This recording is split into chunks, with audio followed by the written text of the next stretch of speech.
بسم اللہ الرحمن الرحیم۔ ہمارا آج کا موضوع ہے حب جاہ۔ حب جاہ کا مطلب ہے عزت، تعریف، شہرت کے حصول کی تمنا اپنے دل میں لیے رکھنا، یعنی کہ لوگ اس کی تعریف کریں، اس کی عزت کریں، اس کو شہرت ملے۔ جب کسی شخص کے دل میں ایسی آرزو پیدا ہونے لگے کہ لوگ اس کے شیدائی ہوں، ہر بندہ اس کی تعریف کرے، لوگ اس کے کمالات کی تعریف کریں، ہر جگہ اس کو عزت سے نوازا جائے، لوگ اس کو جھک کر ملیں، عالم نہیں بھی تو لوگ علامہ صاحب کہیں،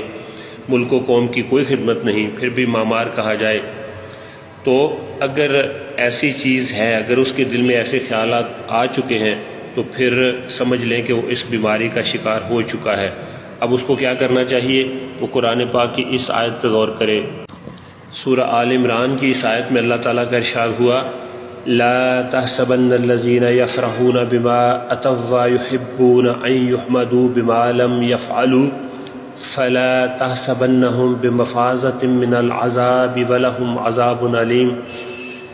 اس کا ترجمہ ہے، ہرگز گمان نہ کرو ان لوگوں کو جو اپنے اعمال پر خوش ہوتے ہیں اور پسند کرتے ہیں کہ ان کی ایسے کاموں پر تعریف کی جائے جو انہوں نے کیے ہی نہیں، انہیں ہرگز عذاب سے دور نہ سمجھو اور ان کے لیے دردناک عذاب ہے۔ حضرت جندب رضی اللہ تعالیٰ عنہ سے روایت ہے، نبی کریم صلی اللہ علیہ وآلہ وسلم نے فرمایا، جو شہرت طلب کرے گا قیامت کے دن اس کے عیبوں کی تشہیر ہوگی، اور جو شخص لوگوں کو دکھانے کے لیے عمل کرے گا اللہ تعالیٰ اسے اس کا بدلہ دے گا۔ حضرت کعب بن مالک رضی اللہ تعالیٰ عنہ سے روایت ہے، حضور صلی اللہ علیہ وآلہ وسلم نے ارشاد فرمایا، دو بھوکے بھیڑیے بکریوں کے ریوڑ میں چھوڑ دیے جائیں تو وہ اتنا نقصان نہیں کرتے جتنا مال اور مرتبے کی حرص کرنے والا اپنے دین کے لیے نقصان دہ ہے۔ ام المؤمنین حضرت عائشہ صدیقہ رضی اللہ تعالی عنہا سے روایت ہے، حضور اقدس صلی اللہ علیہ وآلہ وسلم نے ارشاد فرمایا، اگر خود پسندی انسانی شکل میں ہوتی تو وہ سب سے بدصورت انسان ہوتی۔ حضرت حسن بن علی رضی اللہ تعالیٰ عنہ سے روایت ہے، نبی اکرم صلی اللہ علیہ وآلہ وسلم نے ارشاد فرمایا، خود پسندی 70 سال کے عمل کو برباد کر دیتی ہے۔ حضرت ابو بکر صدیق رضی اللہ تعالیٰ عنہ خود پسندی سے بہت زیادہ ڈرا کرتے تھے، اور جب لوگ آپ کی تعریف کرتے نا تو آپ دعا مانگتے۔ کیا دعا مانگتے؟ اے اللہ مجھے اس سے بہتر بنا دے جو کچھ یہ کہتے ہیں، اور جو کچھ یہ نہیں جانتے میرا وہ عمل بخش دے۔ اسی طرح جب لوگ حضرت عمر فاروق رضی اللہ تعالیٰ عنہ کی تعریف کرتے تو وہ دعا مانگتے، یا اللہ میں اس چیز کے شر سے تیری پناہ چاہتا ہوں جو کچھ یہ کہتے ہیں، اور تجھ سے اس عمل کی بخشش چاہتا ہوں جس کا انہیں علم نہیں۔ حضرت عمر بن عبدالعزیز رضی اللہ تعالیٰ عنہ جب منبر پر خطبہ دیتے تو خود پسندی سے ڈرتے ہوئے گفتگو چھوڑ کر اس عمل کی طرف متوجہ ہو جاتے جس میں خود پسندی نہ ہو، اور بعض اوقات ایسا ہوتا کہ خط لکھتے وقت خود پسندی کے خوف سے پھاڑ دیتے اور کہتے، یا اللہ میں نفس کے شر سے تیری پناہ چاہتا ہوں۔ حضرت بشر حافی رحمۃ اللہ علیہ فرماتے ہیں، میں نے ایسا شخص نہیں دیکھا جو شہرت کا طالب ہو اور اس کا دین برباد نہ ہوا ہو اور اس کے حصے میں رسوائی نہ آئی ہو۔ حضرت سیدنا انس رضی اللہ تعالیٰ عنہ سے روایت ہے، نبی رحمت صلی اللہ علیہ وآلہ وسلم کا فرمان ہے، کسی انسان کے برا ہونے کے لیے اتنا ہی کافی ہے کہ لوگ اس کے دین یا دنیا کے معاملے میں اس کی طرف انگلیوں سے اشارہ کریں، یعنی اس کی تعریف کریں، البتہ جسے اللہ محفوظ فرمائے۔ حضرت سیدنا علی کرم اللہ وجہہ شیر خدا ارشاد فرماتے ہیں، خرچ کرو لیکن شہرت نہ چاہو، اپنی شخصیت کو اس طرح بلند نہ کرو کہ تمہارا ذکر کیا جائے اور لوگ تمہیں جانیں، بلکہ اپنے آپ کو چھپا کر رکھو اور خاموشی اختیار کرو کہ اس طرح تم محفوظ رہو گے، نیک لوگ تم سے خوش ہوں گے اور بدکاروں کو غصہ آئے گا۔ حب جاہ یعنی لوگوں میں ناموری اور شہرت چاہنا ایک برا اور نہایت ہی مذموم امر ہے، بلکہ گمنامی یعنی اپنے آپ کو لوگوں میں مشہور نہ کروانا قابل تعریف ہے۔ البتہ اگر اللہ تعالیٰ کسی شخص کو اپنے دین کو پھیلانے کے لیے مشہور کر دے اور اس میں اس کا کوئی دخل نہ ہو تو کوئی حرج نہیں ہے۔ حب جاہ ایک ایسا امر ہے جو بسا اوقات دین کو بھی تباہ و برباد کر دیتا ہے، اس لیے اس سے بچنا بہت ضروری ہے۔ حب جاہ ہلاکت ہی ہلاکت ہے۔ حضور صلی اللہ علیہ وآلہ وسلم نے ارشاد فرمایا،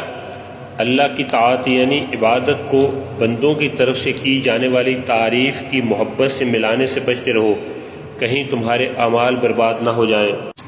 حضور نبی کریم صلی اللہ علیہ وآلہ وسلم اللہ تعالیٰ سے یہ دعا کیا کرتے تھے، اللہم اجعل فی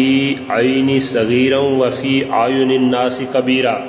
یعنی اے اللہ مجھے اپنی نگاہوں میں چھوٹا اور دوسروں کی نگاہوں میں معزز کر دے۔ اس میں یہی جہ مطلوب ہے، اور لوگوں کی نظروں میں بڑا ہونے کا توڑ اس میں موجود ہے کہ اپنی نظروں میں آدمی چھوٹا ہو،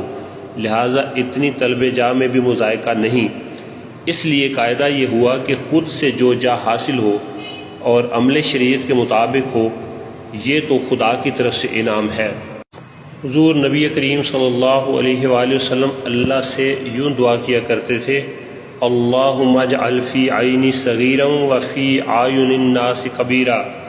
یعنی اے اللہ مجھے اپنی نگاہوں میں چھوٹا اور دوسروں کی نگاہوں میں بڑا یعنی معزز کر دے۔ اس میں یہی جاہ مطلوب ہے، اور لوگوں کی نظروں میں بڑا ہونے کا توڑ اس میں موجود ہے کہ اپنی نظروں میں آدمی چھوٹا ہو، لہٰذا اتنی طلب جاہ میں بھی مذائقہ نہیں۔ اس لیے قاعدہ یہ ہوا کہ خود سے جو جاہ حاصل ہو اور عمل شریعت کے مطابق ہو، یہ تو خدا کی طرف سے انعام ہے۔ عمل شریعت کے مطابق نہ ہو اور خود سے جاہ حاصل ہو، یہ خدا کا امتحان ہے۔ جاہ کی ایسی طلب کہ لوگوں کو اپنا مطیع بنانے کا جذبہ ہو، اس میں بھی دو صورتیں ہو سکتی ہیں۔ پہلی یہ کہ لوگوں سے اپنی اطاعت ان کو خیر پہنچانے کے لیے ہو، جیسے حاکم، عادل، استاد، مربی، شیخ وغیرہ ہے، یہ جائز اور بعض اوقات ضروری ہے۔ نمبر دو، لوگوں کو صرف اپنی انا کی تسکین کے لیے مطیع کرنا چاہتا ہو، یہ نہ صرف ناجائز بلکہ اکثر بیماریوں کی جڑ ہے۔ حب جاہ کے اسباب کیا ہیں اور اس کا علاج کیا ہے؟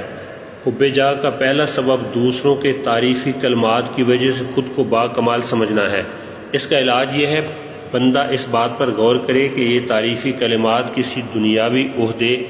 مال و دولت یا ذہانت کے سبب سے ہیں یا کسی دینی خوبی مثلا تقوی وغیرہ کی وجہ سے۔ اگر دنیاوی خوبیوں کی وجہ سے ہیں تو وہ فانی ہیں، اور فانی خوبیوں پر اترانا کیوں، کیسے؟ اگر دینی خوبیوں کے سبب سے ہوں تو اپنے آپ کو اللہ تعالیٰ کی خفیہ تدبیر سے ڈرائے اور اپنے برے خاتمے کے خوف کو ہمیشہ اپنے اوپر طاری رکھے، اور رب تعالیٰ سے ایمان پر خاتمے کی دعا مانگے۔ حب جاہ کا دوسرا سبب تعریف کے ذریعے دوسروں کو اپنا عقیدت مند بنانا ہے۔ اس کا علاج یہ ہے کہ بندہ اس بات پر غور کرے کہ لوگوں کے دلوں میں مقام بنانے کی خواہش کہیں اللہ تعالیٰ کی بارگاہ میں اس کا مقام کم نہ کر دے، جو بذات خود یقیناً دنیا اور آخرت کی بربادی کا سبب ہے۔ تیسرا سبب ہے تعریف کے ذریعے لوگوں پر اپنی برتری اور رعب و دبدبہ قائم کرنا۔ اس کا علاج یہ ہے کہ بندہ بار بار اس بات کو سوچے کہ ایسی عارضی برتری اور رعب و دبدبہ جس میں ذرہ برابر پائیداری نہیں، کس طرح میری تعریف کا سبب بن سکتی ہے۔ حضرت سیدنا ابو محمد مرتعش رحمۃ اللہ علیہ فرماتے ہیں، میں نے بہت سے حج کیے اور ان میں سے اکثر سفر حج کسی قسم کا زاد راہ لیے بغیر کیے، پھر مجھ پر آشکار یعنی ظاہر ہوا کہ یہ سب تو میرے نفس کا دھوکہ تھا، کیونکہ ایک مرتبہ میری ماں نے مجھے پانی کا گھڑا بھر کر لانے کا حکم دیا تو میرے نفس پر ان کا حکم گراں یعنی بوجھ گزرا، چنانچہ میں نے سمجھ لیا کہ سفر حج میں میرے نفس نے میری موافقت فقط اپنی لذت کے لیے کی اور مجھے دھوکے میں رکھا، کیونکہ اگر میرا نفس فنا ہو چکا ہوتا تو آج ایک حق شرعی پورا کرنا یعنی ماں کی اطاعت کرنا اسے یعنی نفس کو بے حد دشوار کیوں محسوس ہوتا۔ بعض لوگوں کی عادت ہوتی ہے کہ وہ عام لوگوں سے تو جھک جھک کر ملتے اور ان کے لیے بچ بچ جاتے ہیں،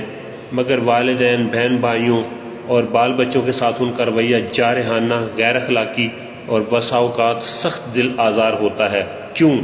اس لیے کہ عوام میں عمدہ اخلاق کا مظاہرہ مقبولیت عام کا باعث بنتا ہے،